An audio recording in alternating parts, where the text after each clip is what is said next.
Commençons ce magazine au village d'Isola, au Fun plus précisément, où nous allons passer une soirée gastronomique une semaine après la fête des châtaignes, au restaurant du Fun donc, organisé par Anne-Marie et Bernard Quirin et l'école hôtelière de Nice ainsi que le président de la FA et la châtaignerie d'Isola. Ce soir-là, donc, une soixantaine de convives sont venus assister à ce repas. Et c'est Arnaud Foulon, professeur à l'école hôtelière, qui l'a préparé avec l'aide de Anne-Marie et Bernard Quirin. Arnaud Foulon, alors vous êtes copropriétaire Isola 2000, et là vous êtes venu faire un petit extra, on va dire. Voilà, je suis venu faire un petit extra au village. Ça fait quelques années maintenant qu'on vient assez souvent sur la station. J'ai des anciens collègues qui sont du village à la retraite et qui on partage beaucoup de bons moments.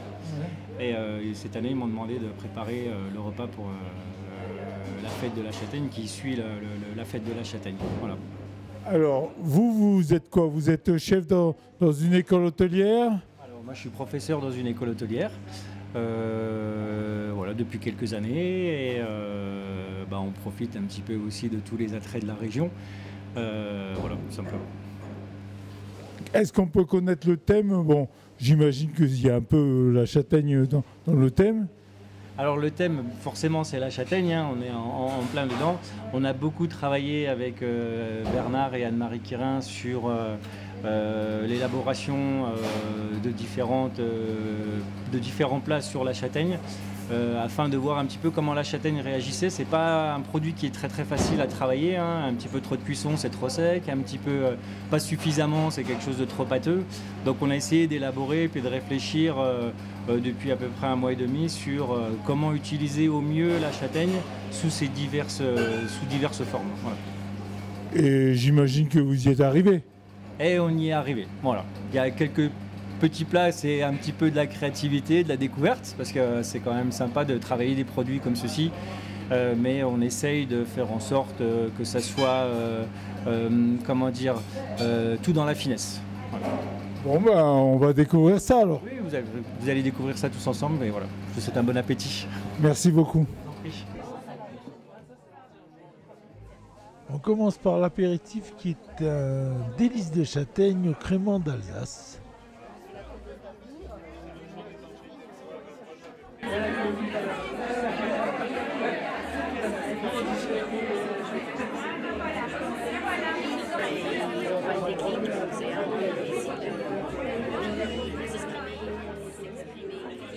Cette fois, nous nous installons à table et on va avoir un amuse-bouche qui est un potiron en soca de châtaigne. Une mousse de potiron avec une soca de châtaigne.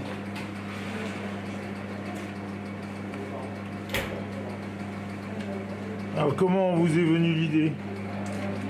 En fait, on a pris de la purée de marron qu'on venait de presser, que l'on a fait cuire avec un peu de sel, que l'on a étalé extrêmement finement et passé au four pour que ça ressemble un peu à une écorce de bouleau.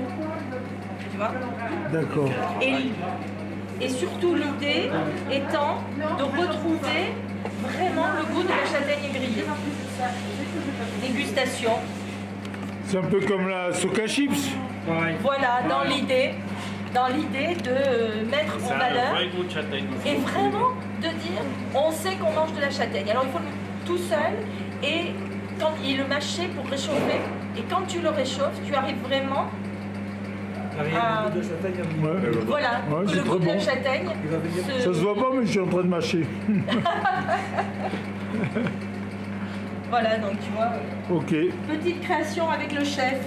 D'accord. Ça promet donc. Ça promet, oui. On avait fait un premier essai qui était moins concluant pour mon ici. C'est vrai qu'on se rend compte que la châtaigne, c'est quand même un produit qui n'est pas facile à travailler. Si on veut garder le goût du produit, si on veut vraiment garder ce goût de châtaigne, Vous êtes à l'école hôtelière où? Du lycée Paul Augier à Nice. D'accord. Et vous avez comme professeur le chef. Exactement. Est-ce qu'il est sévère comme... Non. Ça va? On rigole beaucoup. Oui, vous voulez pas le dire parce que... C'est un chef. D'accord. Il se doit de tenir ses classes. D'accord. Et qu'est-ce que vous voulez faire comme métier plus tard? Dans l'hébergement. D'accord. Donc vous voulez faire un BTS après? Je suis déjà en BTS en dernière année. Ah bah c'est super. Félicitations. Merci. Bon, et donc là, vous avez fait quoi avant de faire le BTS? J'ai fait une mise à niveau. Et ensuite mon BTS. Et avant j'avais fait un bac scientifique. Ah oui, donc vous n'êtes pas venu à l'école hôtelière tout de suite? Non, non, non. Donc vous voulez faire quoi? Directrice d'hôtel? Plus tard, ce serait une vocation. Ok, ben bravo et bonne continuation alors. Merci beaucoup. On continue avec un croustillant de champignons, mousse de châtaigne, faux de volaille, coulis de cresson et crème d'ortie. Anne-Marie, il y a quelques semaines de ça, a été dans son jardin récupérer des orties de fin d'automne. On a réalisé un petit coulis d'ortie mélangé avec du cresson pour apporter un petit peu d'acidité. Et dessous, on a réalisé un petit soufflé au fouet de volaille et à la châtaigne. Et par-dessus, des petits champignons de Paris bruns, qui sont un petit peu à la mode en ce moment. Parce qu'on a le croquant et ça ressemble un petit peu au cèpe une fois qu'on a réussi à bien les colorer. Voilà. C'est les droits de pied.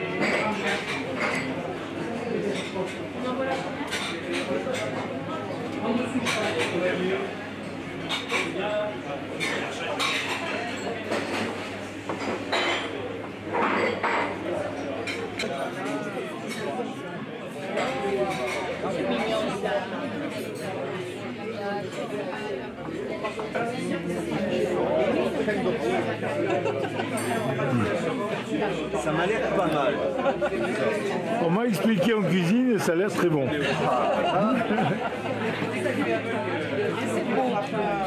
Bon, ben, bon appétit. Merci. À suivre, infusion de la mer sur carpaccio de loup et gambas rôtis, légumes croquants d'automne, purée de châtaigne.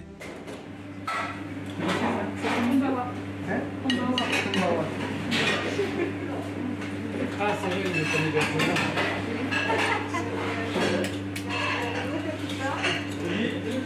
Allez, l'assiette sur le tas, s'il vous plaît. Attendez 2 minutes.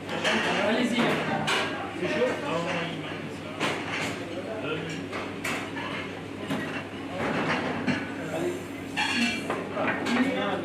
6. On envoie 6. Infusion de la mer. C'est du poisson, donc c'est l'infusion de crustacés avec les gambas qui ont été décortiquées. On a fait le fond et donc on a rajouté plein de petites fleurs, des gambas qui ont été rôties, un carpaccio de loup qui est donc juste tiédi par la sauce et une purée de châtaignes avec donc des châtaignes d'Isola que nous avons ramassées puisqu'elles viennent de chez nous. On est très fiers de nos petits plats isolés. Bien raison, voilà. Puisque toutes les châtaignes que vous dégustez ce soir, qu'elles soient en purée ou entières, sont laissées, oui, sur celles de la maison. Puisqu'on a ramené des chines, un éplucheur à châtaignes pour éplucher les châtaignes crues. Ah oui, bon, voilà. Donc on était en Chine et on a trouvé ça en allant manger chez la directrice des études qui nous avait fait un plat, parce qu'elle savait, elle était venue à Isola, donc elle savait qu'on avait des châtaigniers et elle nous a fait goûter ça. Et Bernard dit, on est pour éplucher, on dit, mais on a épluché. Et c'est comme ça que le lendemain, en discutant avec nos étudiants chinois, il y en a un qui nous a dit, mais moi j'ai de la place dans la valise. Et donc on a réussi à revenir parce que c'est gros, ça pèse 15 kilos, oui. Ah oui, c'est pas économe. Hein. Voilà, non. Ah voilà, on a vraiment essayé de trouver. Et tu as vu la petite soca de châtaigne. Donc on a trouvé ça hier pour essayer de voir comment améliorer le goût de la châtaigne. Comme la châtaigne, sinon c'est fade. Et donc en le mettant comme ça très très fin et au four, on a réussi à avoir la châtaigne. On continue avec un filet mignon de veau façon mendiant, ravioles de châtaigne, patates douces en quenelle et jus de veau chocolaté. Laisse un peu. Hop. Attention, je ferme, Brigitte, bouge pas.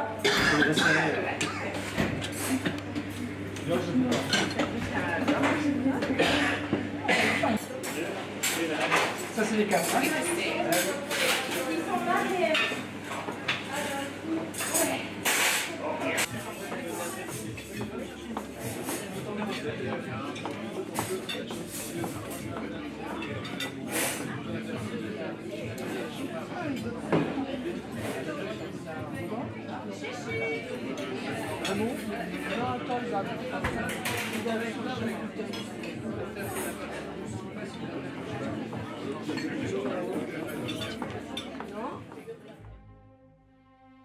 Cette fois, on passe à une réflexion autour du fromage d'Isola.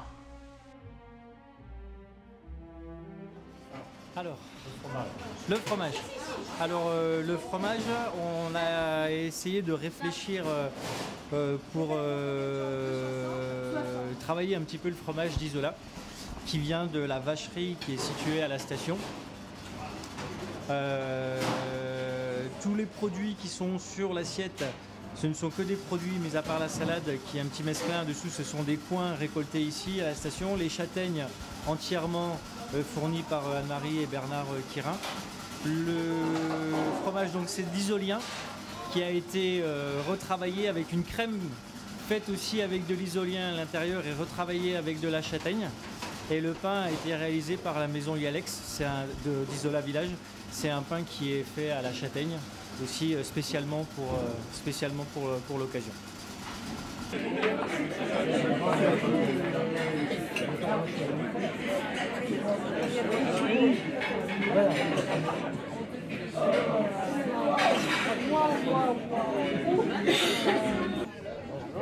Alors le pain à la châtaigne que nous avons avec cette assiette de fromage, 20 g d'éclat de châtaigne, 10% de farine de châtaigne et 1 kg de farine. Et du levain, et du sel, et de la levure. Voilà. Et fait sur place. À Isola. À Isola Village, dans le fournil d'Isola Village.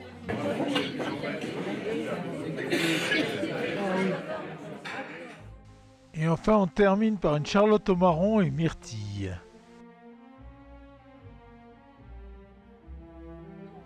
C'est une charlotte au marron et au myrtille avec donc un biscuit à la cuillère que nous avons réalisé à l'atelier, une mousse au marron à l'intérieur avec un coulis de myrtille et un marron glacé et une chantilly à la châtaigne, à la crème de menthe.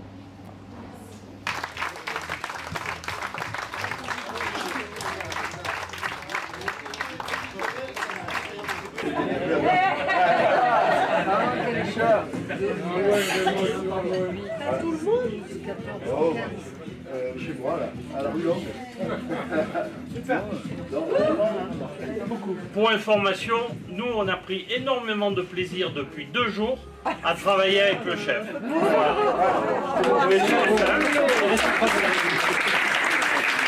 Bravo à vous.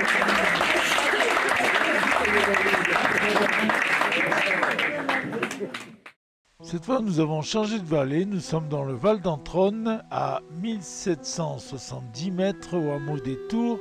Nous allons faire la transhumance avec le troupeau d'Arnaud Champoutz.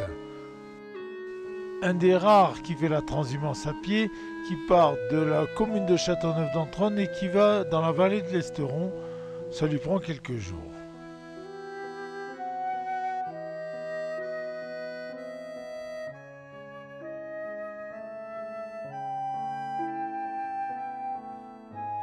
Il passe par des endroits assez spectaculaires. Tout d'abord, il y a 7 km de pistes qui sont assez vertigineux, vous allez voir.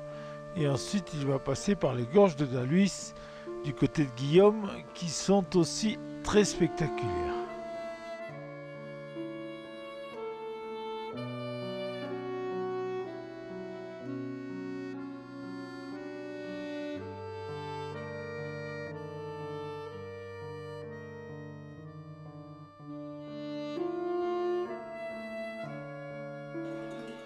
Mais avant d'arriver à Châteauneuf, le chemin passe par des marnes qui s'effrite. Et là, le berger doit bien surveiller ses moutons pour ne pas qu'ils tombent dans le ravin.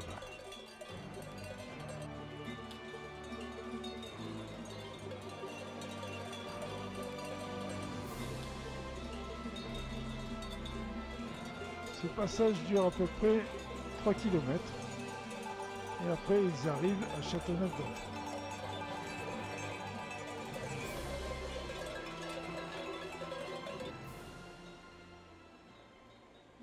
Voici notre troupeau qui arrive donc au village de Châteauneuf et qui amorce la descente vers Guillaume.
Au petit matin, il traverse le village de Guillaume, qui dort encore, heureusement. Et là aussi, c'est assez spectaculaire de voir le troupeau envahir le village.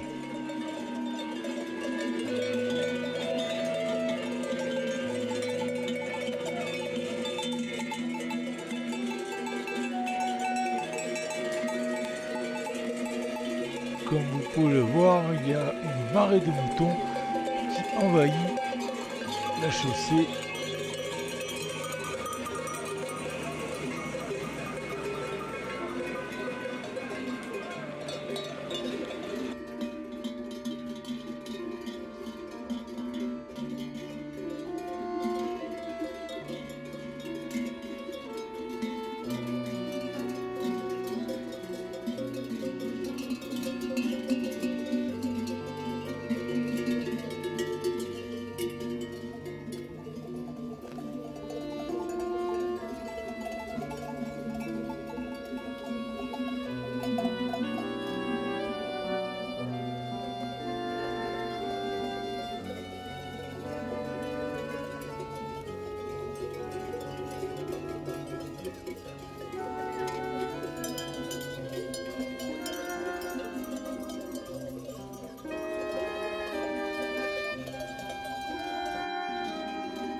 Ça dure quelques instants et les moutons partent comme ils sont venus.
Là, nous sommes à la sortie de Guillaume et on voit Châteauneuf-d'Entronne tout au loin. Les moutons maintenant sont sur la grande route et ils vont bientôt emprunter les gorges de Daluis qui sont elles aussi très spectaculaires.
Marie-Louise Pion, qui était parisienne et n'avait que 22 ans, le soir du 30 juillet 1927, en balade avec son époux à Guillaume, chute depuis ce pont. Accident ou acte volontaire, on ne sait pas. Et depuis donc, il s'appelle le pont de la Marie. En attendant, nos moutons et nos bergers passent dessus pour faire leur transhumance, ce qui nous donne des images assez spectaculaires. C'est aussi un site de saut à l'élastique.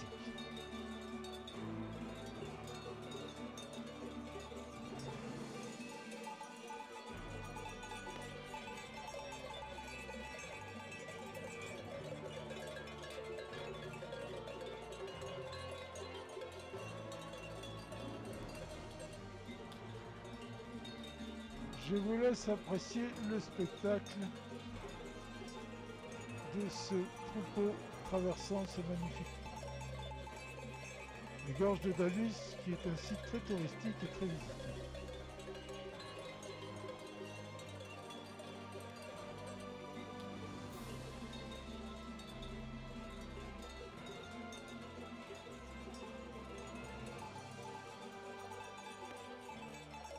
Le troupeau qui va donc traverser ces magnifiques gorges rouges avec de nombreux tunnels qui avaient été creusés pour faire passer un tramway à l'époque.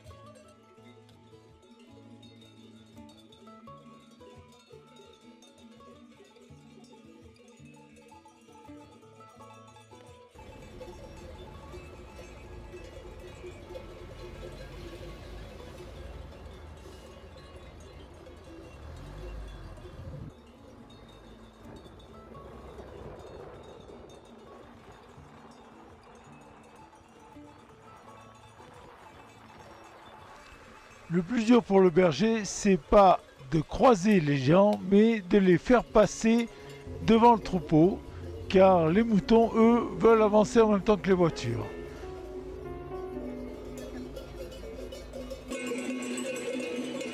Les gorges de Daluis qui sont très spectaculaires, qu'on appelle le Colorado de la région niçoise.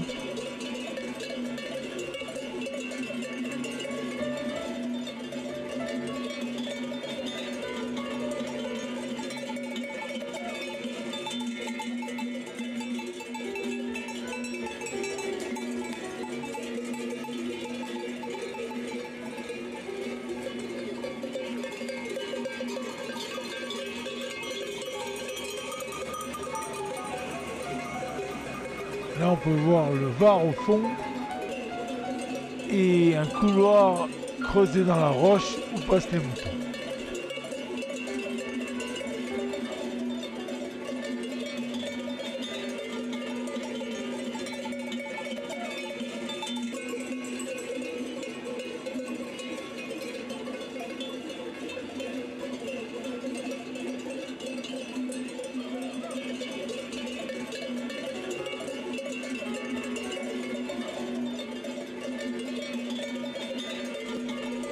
Là, on arrive aussi à un endroit très touristique qui est la Tête de Femme, On va s'en rendre compte en descendant un petit peu plus bas.